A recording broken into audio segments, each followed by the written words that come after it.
On va passer aux questions. Alors, je vois qu'il y en a beaucoup. Donc, j'ai vu passer les questions sur les avantages et inconvénients à lancer la livraison en interne ou passer par un tiers, une plateforme. La plateforme, il y a la commission, mais elle est liée à l'apport d'affaires. Et si vous êtes prêt à investir pour aller chercher vous le volume de clients, acquérir les clients, ça vaudra le coup de lancer vous-même. Mais sinon, globalement, en majorité, ça vaut le coup de passer par des gens dont c'est le métier.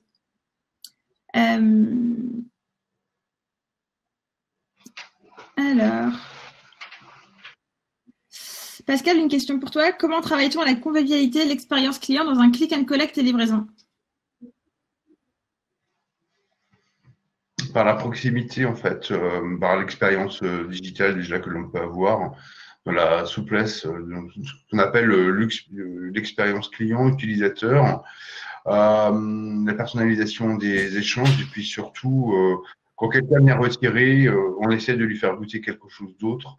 On peut lui mettre un petit mot.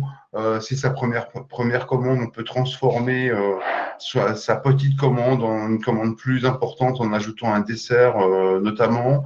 L'important, c'est derrière, effectivement, de créer du lien et de montrer qu'on n'est pas qu'un numéro, en fait, et que vous pouvez aller au-delà de ce que le client a servi. Ça, c'est important.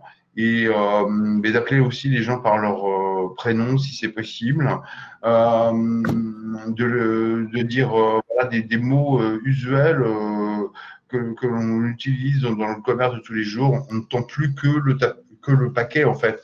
Il faut arrêter de penser que la livraison, c'est un numéro de commande, numéro un tel. C'est aujourd'hui une personne qui est derrière et vous-même, vous êtes un commerçant. Donc, il faut continuer à refaire votre commerce et former votre personnel à faire ce qu'on appelle du SAV en magasin, ce que fait très bien Darty, qui a inventé le concept, c'est de proposer aussi d'autres choses et lui dire voilà, on fait aussi notre spécialité, c'est aussi de faire des gâteaux comme ceci, de faire cela.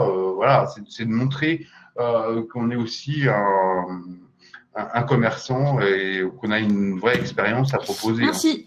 On a une question aussi sur quel canal prioritaire de communication entre site, application, Facebook, Instagram, etc. Alors, moi, la priorité pour moi, ce sera toujours le référencement. Les gens ils vont sur Google avant d'aller sur de télécharger une application ou d'aller sur un réseau social pour la plupart. Pour moi, la priorité, ça reste Google. Ensuite, ce sera Instagram et Facebook parce que les gens passent de plus en plus de temps sur les réseaux sociaux. Le site web, c'est important pour un établissement d'avoir un site web. Sauf que un site web ne va pas vous permettre de gagner des clients. Il va vous permettre de convertir des gens qui vous connaissent déjà. Pourquoi? Si on cherche un restaurant aujourd'hui sur Google, vous pouvez tous faire la recherche depuis chez vous. On cherche un restaurant à emporter en livraison, peu importe. En haut de notre écran, on va avoir une map de Google avec 3 fiches d'établissement, puis une série de liens.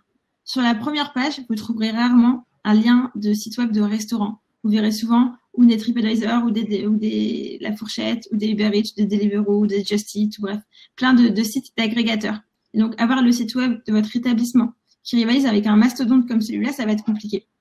En revanche, si vous avez un bon référencement local, que vous êtes tout en haut de l'écran, entre la map de Google et le premier URL qui sera sorti, les gens vont pouvoir vous voir. Et ensuite, il y a plusieurs call to action sur ces fiches d'établissement si vous êtes bien en haut. Et parmi ces call to action, il y a clic sur site web.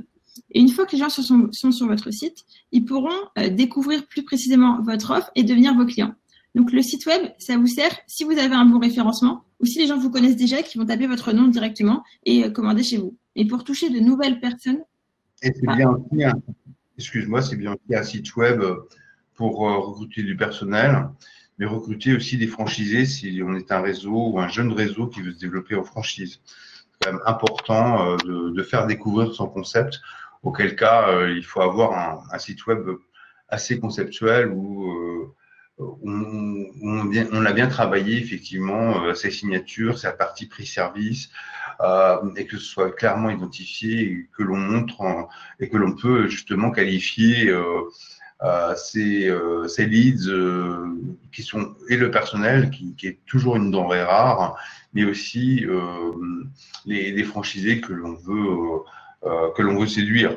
Voilà, pardon. Non, pas de problème. On me demande à partir de combien de couverts, de nombre de commandes, c'est rentable. En fait, ça dépendra il n'y a pas un chiffre magique, ça dépendra de combien de personnes vous avez besoin de faire travailler pour délivrer et de vos prix, de vos coûts matières. Donc, c'est à vous de faire le calcul. En revanche, ce qui est sûr, c'est que vous ne pourrez pas, a priori, au moins jusqu'à septembre, il y aura certainement des normes, des distances à respecter. Donc, un établissement qui avait l'habitude de pouvoir faire 50 couverts, peut-être qu'au mieux, il en fera 25 aujourd'hui, 20. Et ça, il faut le prendre en compte dans vos flux de trésorerie et anticiper en comblant ce déficit de chiffre par de la commande importée et de la livraison. On me demande aussi si, en termes de fournisseurs, il y a des changements pour privilégier du Made in France, du local, de la PME plutôt que des gros groupes industriels internationaux. Je vous invite à écrire à Ecotable, à contact@ecotable.fr, ecotable.fr. Elles ont créé un annuaire de tous les fournisseurs responsables que leurs clients que leurs restaurateurs, avec lesquels leurs restaurateurs travaillent. Et je pense que vous aurez pas mal de réponses à votre question. Toc. Et on a dépassé de 22 minutes. Est-ce qu'on me demande s'il y a une plateforme de livraison type Deliveroo en province pour un monsieur qui exploite un restaurant à 50 km de Bordeaux et qui a du mal à trouver des plateformes autour de lui.